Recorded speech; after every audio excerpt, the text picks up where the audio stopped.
वचन महाराज साहब, वचन नंबर 6।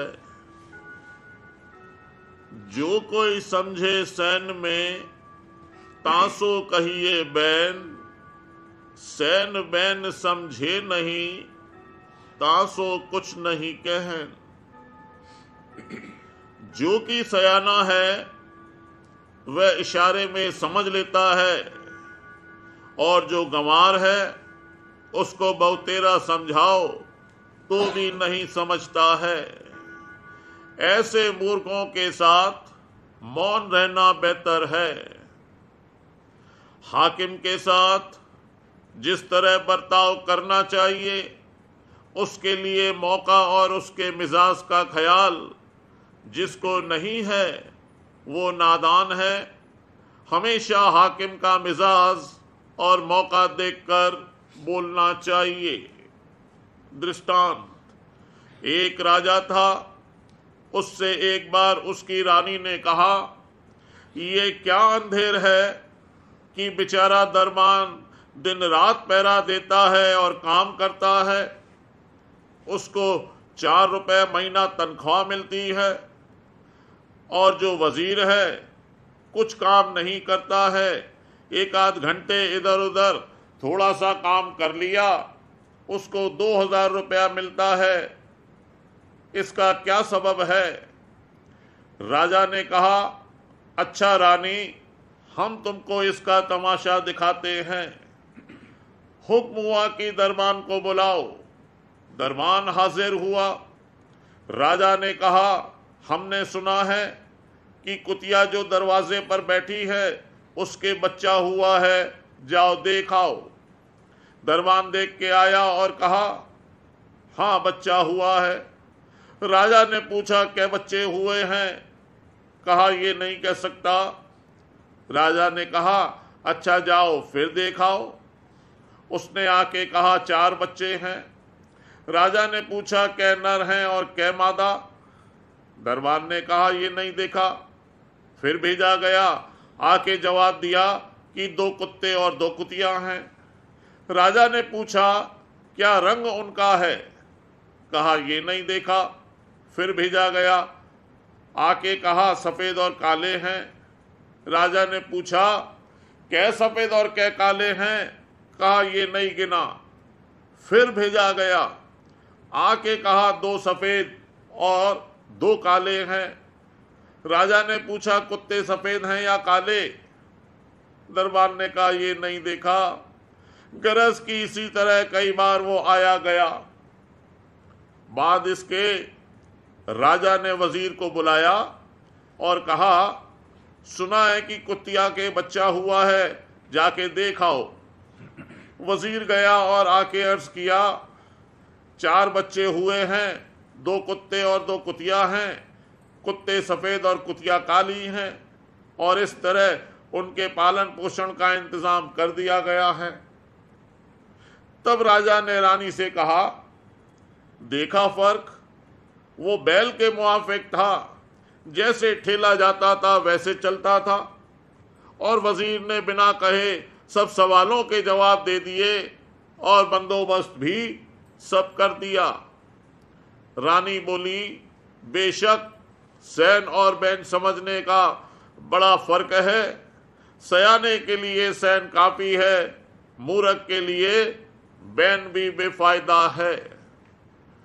चर्चा जो की जाती है वो जिसके लिए है, अगर वो सयाना है तो सैन में समझ लेता है, और जो अयाना यानी नादान है तो औरों से पूछता है कि चर्चा किसके लिए थी।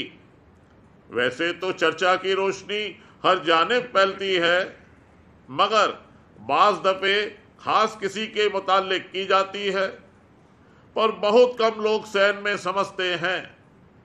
असल में कुल कारखाना सैन का है। हम लोग कम ज़र्फ हैं, इस वास्ते नहीं समझ सकते हैं। हुजूर साहब जब कोई बात सैन में कहते थे तो सुनने वाले पहले कहते, ये ठीक है। फिर जब अलहदा होते थे तब मन उनका अनेक सूरतें पैदा करता था, और फिर वही करते थे जो उनके मन में था। इसका नाम समझ नहीं है, और ऐसे जीवों पर दया कैसे नाजिल हो सकती है। गुरु की मर्जी कभी न परखी, मेहर कहो आवे कैसे धुर की। जब तक कतर ब्योंत है तब तक ये मन के कहे में है। जो प्रेम धार जागे तो सब कार्रवाई ठीक होवे, और तन मन की भी सुध भूल जावे। नहीं तो बिल्कुल हालत रूकी फीकी रहती है।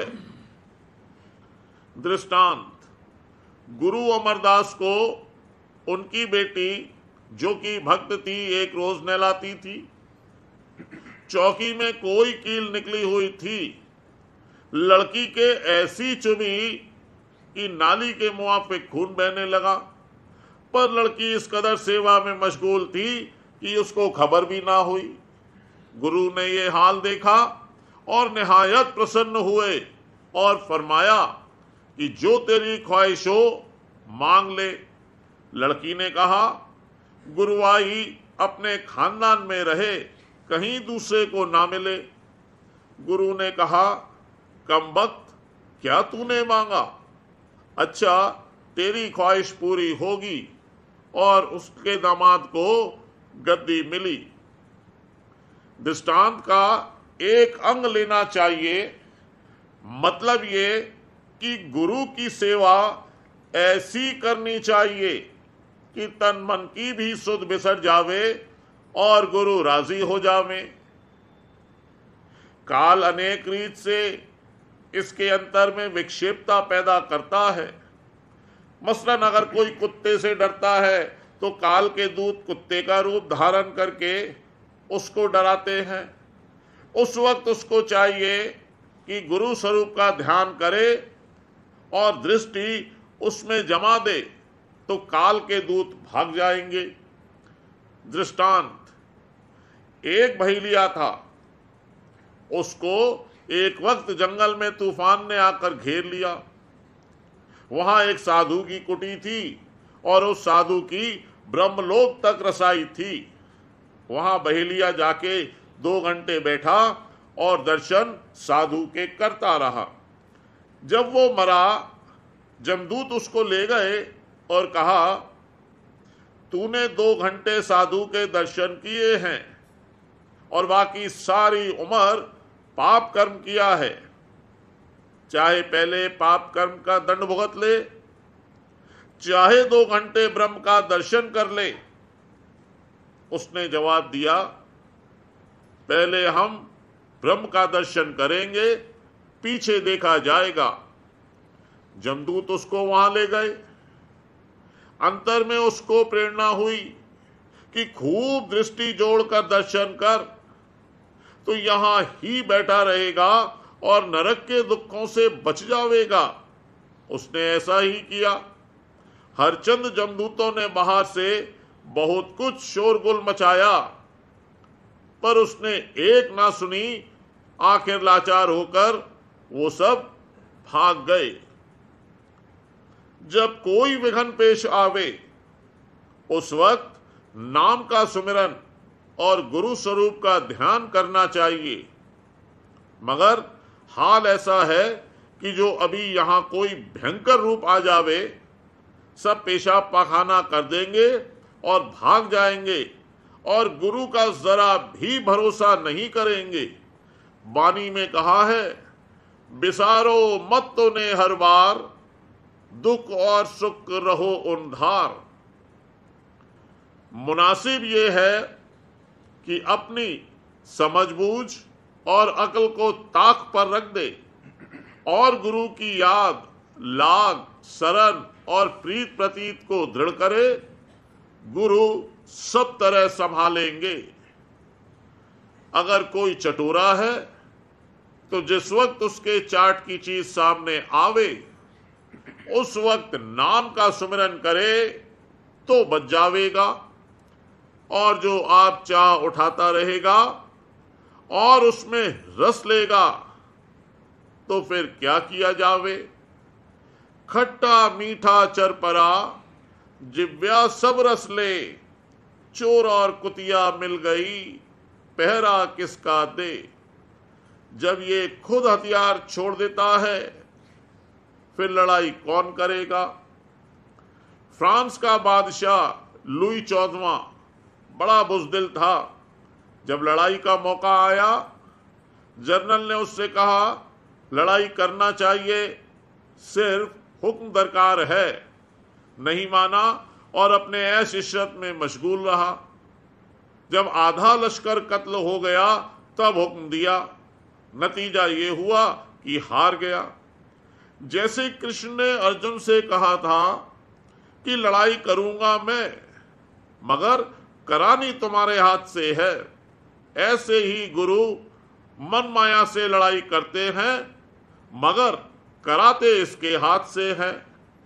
जो ये खुद हथियार छोड़ देगा और दुश्मन से मिल जाएगा, तो फिर गुरु कुछ नहीं करेंगे। गुरु सैन बैन में हर तरह समझाते हैं, जो किसी तरह भी नहीं समझता है लाचारी है। करूं मीनती दो कर जोरी, अर्ज सुनो राधा स्वामी मोरी। सतपुरुष तुम सतगुरु दाता, सबने बन के पितो और माता। दयाधार अपना कर लीजिए, काल जाल से न्यारा कीजिए। सतयुग त्रेता द्वापर बीता, कहूं न शब्द की रीता। कल युग में स्वामी दया बिचारी, प्रगट करके शब्द पुकारी। जीवन काज स्वामी जग में आए, भवसागर से पार लगाए।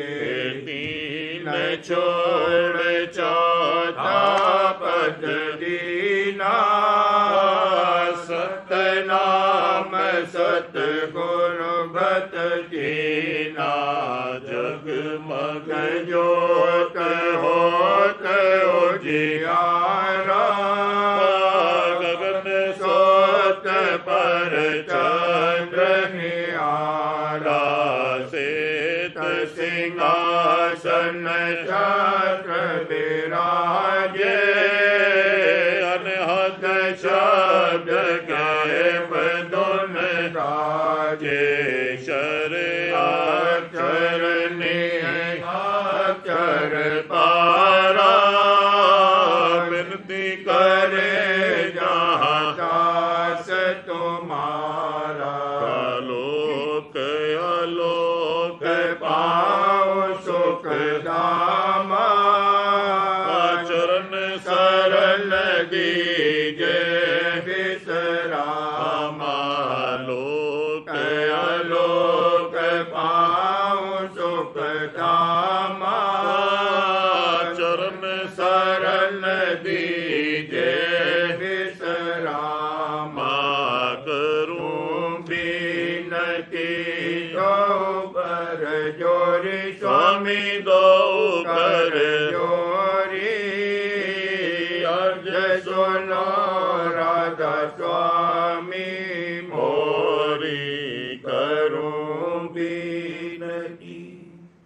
राधा स्वामी, कल 20 तारीख को शाम को हुजूर बाबूजी महाराज की कोठी पर सत्संग नहीं होगा। राधाबाग में शाम को 5:15 बजे सत्संग शुरू होगा। राधा स्वामी।